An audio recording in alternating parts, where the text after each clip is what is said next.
സുരേഷ് ഗോപിയുടെ കേന്ദ്രമന്ത്രി സ്ഥാനത്തിലൂടെ സംസ്ഥാന രാഷ്ട്രീയത്തിൽ ചലനങ്ങൾ ഉണ്ടാക്കാൻ കഴിയും എന്നുള്ള ആത്മവിശ്വാസത്തിലാണ് ബി.ജെ.പി. കേന്ദ്രമന്ത്രി എന്ന നിലയിൽ ലഭിക്കുന്ന പൊതു സ്വീകാര്യതയും സുരേഷ് ഗോപിയുടെ ഇമേജും പാർട്ടിയുടെ മുഖം മെച്ചപ്പെടുത്തുമെന്ന് ബി.ജെ.പി. വിലയിരുത്തുന്നുണ്ട്. വരാനിരിക്കുന്ന തദ്ദേശ സ്വയംഭരണ സ്ഥാപന തെരഞ്ഞെടുപ്പിലൂടെ ഇത് പ്രതിഫലിപ്പിക്കാമെന്നും നേതൃത്വം വിശ്വസിക്കുന്നുണ്ട്. ഡാനി പോളിന്റെ റിപ്പോർട്ടിലേക്ക്. രാത്രിയിലും തുടരുന്ന വലിയ ആവേശം തന്നെയായിരുന്നു തൃശ്ശൂരിൽ എവിടെയും കാണാൻ കഴിഞ്ഞത്. കാരണം ലോക്സഭയിലേക്ക് ഇതാദ്യമായി ബി.ജെ.പി. അക്കൗണ്ട് തുറക്കുന്നു. അതും ഏറെ പറഞ്ഞു കേട്ട തൃശ്ശൂരിൽ നിന്ന് തന്നെ സുരേഷ് ഗോപി തന്നെ തിരഞ്ഞെടുക്കപ്പെട്ട് അയക്കാൻ അവർക്ക് ബി.ജെ.പി. പ്രവർത്തകർക്ക് കഴിഞ്ഞിരിക്കുന്നു എന്നതാണ്. ബി.ജെ.പിക്ക് പുറത്ത് വലിയൊരു വോട്ട് നേടുവാനും സുരേഷ് ഗോപിക്ക് വ്യക്തിഗത എന്ന രീതിയിൽ തന്നെ കഴിഞ്ഞിരിക്കുന്നു എന്നതാണ് പൊതുവെയുള്ള ഒരു വിലയിരുത്തൽ. ഇതെല്ലാം ബി.ജെ.പിയുടെ ഈ ഒരു ആവേശത്തെ ഉയർത്തുമ്പോൾ അതിന് തക്കതായ രീതിയിലുള്ളൊരു അംഗീകാരം പാർട്ടിയുടെ കേന്ദ്ര നേതൃത്വത്തിൽ നിന്ന് തന്നെ നരേന്ദ്രമോദിയിൽ നിന്ന് തന്നെ ഉണ്ടായിരിക്കുന്നു. തെരഞ്ഞെടുക്കപ്പെട്ട സുരേഷ് ഗോപിക്ക് കേന്ദ്രമന്ത്രി സ്ഥാനത്തേക്ക് ഉയർത്തപ്പെട്ടിരിക്കുന്നു. ഇതെല്ലാം വലിയ രീതിയിലുള്ള ഒരു ആവേശമാണ് തൃശ്ശൂരിലും കേരളത്തിൽ പൊതുവെയും തന്നെയും ബി.ജെ.പിക്ക് ഉണ്ടാവുന്നത്. ഇതിനെ എങ്ങനെ രാഷ്ട്രീയമായി പ്രയോജനപ്പെടുത്താമെന്നത് തന്നെയാണ് ബി.ജെ.പി. ആലോചിക്കുന്നതും മുന്നോട്ടുള്ള പോക്കുകളും എല്ലാം ആ രീതിയിൽ തന്നെയായിരിക്കും എന്ന കാര്യത്തിൽ യാതൊരു സംശയവുമില്ല. തൃശ്ശൂരിന് പുറത്തും ഈ ഒരു ഉണ്ടായിരിക്കുന്ന ഈ ഒരു ഇമേജും ഇപ്പോൾ വന്നിരിക്കുന്ന ഈ സ്ഥാനലബ്ധിയുമെല്ലാം എങ്ങനെ പ്രയോജനപ്പെടുത്തണം എന്നത് തന്നെയാണ് ബി.ജെ.പി. കൂടുതലായും ചർച്ച ചെയ്യുന്നത്.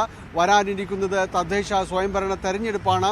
ഇതിലെല്ലാം ബി.ജെ.പി. വലിയ രീതിയിൽ പ്രതീക്ഷ അർപ്പിക്കുന്നുണ്ട്. കാരണം തൃശ്ശൂരിലുള്ള ബി.ജെ.പി. പ്രവർത്തകർ പൊതുവെയും പറയുന്നത് തൃശ്ശൂർ കോർപ്പറേഷൻ ആഞ്ഞു പിടിച്ചാൽ കിട്ടാവുന്നതേയുള്ളൂ എന്ന് അവർ വിശ്വസിക്കുകയും എല്ലാം തന്നെ ചെയ്യുന്നു. കാരണം നിലവിലുള്ള ഒരു വോട്ടിംഗ് ഷെയറും കാര്യങ്ങളുമെല്ലാം നോക്കുമ്പോൾ ബി.ജെ.പിക്ക് അത് തൃശ്ശൂർ കോർപ്പറേഷനിൽ അത്ഭുതങ്ങൾ സൃഷ്ടിക്കാൻ കഴിയുമെന്ന പ്രതീക്ഷ തന്നെയാണ് ബി.ജെ.പി. പങ്കിടുന്നത്.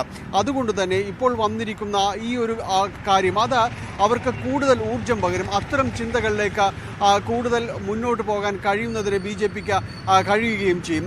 സുരേഷ് ഗോപിയുടെ ആ ഒരു ഇമേജ് തൃശ്ശൂരിൽ കേന്ദ്രമന്ത്രി എന്ന രീതിയിലുള്ള അദ്ദേഹത്തിൻ്റെ കടന്നുവരവെല്ലാം പുതിയ തലത്തിലേക്ക് ബി.ജെ.പിയുടെ പ്രവർത്തനത്തെ മാറ്റിയെടുക്കുമെന്ന കാര്യത്തിൽ യാതൊരു സംശയവുമില്ല. കാരണം ബി.ജെ.പിക്ക് അപ്പുറത്തേക്ക് ഒരു പൊതു സ്വീകാര്യത സുരേഷ് ഗോപിക്കുണ്ട്. അതിലൂടെ ബി.ജെ.പിക്കും അത് ലഭിക്കുമെന്ന് തന്നെയാണ് അവർ വിലയിരുത്തുകയും ചെയ്യുന്നത്. അതുകൊണ്ട് തന്നെ ബി.ജെ.പിയുടെ മുന്നോട്ടുള്ള വഴികളിൽ ഇപ്പോൾ വന്നിരിക്കുന്ന സുരേഷ് ഗോപിയുടെ മന്ത്രിസ്ഥാനം നിർണായക ഘടകമാകുമെന്നതിൽ യാതൊരു സംശയവുമില്ല. അതിനെ ആഴത്തിൽ പ്രയോജനപ്പെടുത്തുന്നതിന് വേണ്ടി തന്നെയാണ് പാർട്ടി നേതൃത്വം മുതിരുകയും ചെയ്യുന്നത്.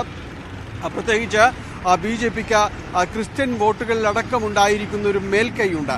അത് കൂടുതൽ പ്രയോജനപ്പെടുത്തുക എന്നത് തന്നെയാണ്. അത് വരാനിരിക്കുന്ന തെരഞ്ഞെടുപ്പ് വളരെ നിർണായകമാണ്. തദ്ദേശ സ്വയംഭരണ സ്ഥാപനങ്ങളിലേക്കടക്കം അതിനുശേഷം നിയമസഭാ തെരഞ്ഞെടുപ്പ് അടക്കമുണ്ടാകും. അപ്പോൾ ഇതിലെല്ലാം മുതൽക്കൂട്ടാകുന്ന രീതിയിലേക്ക് സുരേഷ് ഗോപിയെ പ്രയോജനപ്പെടുത്തുക, സുരേഷ് ഗോപിയുടെ ഇമേജ് തൃശ്ശൂരിന് പുറത്തും അത് ഉപയോഗപ്പെടുത്തുക എന്ന രീതിയിലുള്ള ഒരു തന്ത്രങ്ങൾ തന്നെയാണ് ബി.ജെ.പി. മുന്നോട്ട് നോക്കുന്നത്.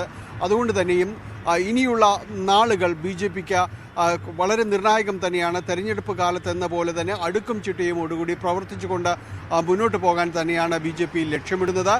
ബി.ജെ.പിയുടെ ജില്ലാ നേതൃത്വത്തെ അടക്കം ആ രീതിയിലേക്ക് മാറ്റിയെടുക്കുന്നതിൽ സംസ്ഥാന നേതൃത്വം വിജയിച്ചിട്ടുണ്ട്. അത് മുന്നോട്ട് കൊണ്ടുപോകുക എന്നതിൽ തന്നെയാണ് ശ്രദ്ധയുന്നത്. ഇപ്പോൾ വന്നിരിക്കുന്ന സ്ഥാനലബ്ധി അടക്കം ബി.ജെ.പിക്ക് തൃശ്ശൂരിന് പുറത്തും സുവർണ നാളുകളാക്കി മാറ്റിയെടുക്കുക എന്ന ലക്ഷ്യത്തിലൂന്നിക്കൊണ്ടാണ് ബി.ജെ.പിയുടെ ഇപ്പോഴത്തെ ഒരു മുന്നോട്ടുള്ള പദ്ധതികൾ ആസൂത്രണം ചെയ്യുന്നത്. ഡാനി പോളാണ് തൃശ്ശൂരിൽ നിന്ന് വിവരങ്ങൾ പങ്കുവച്ചത്.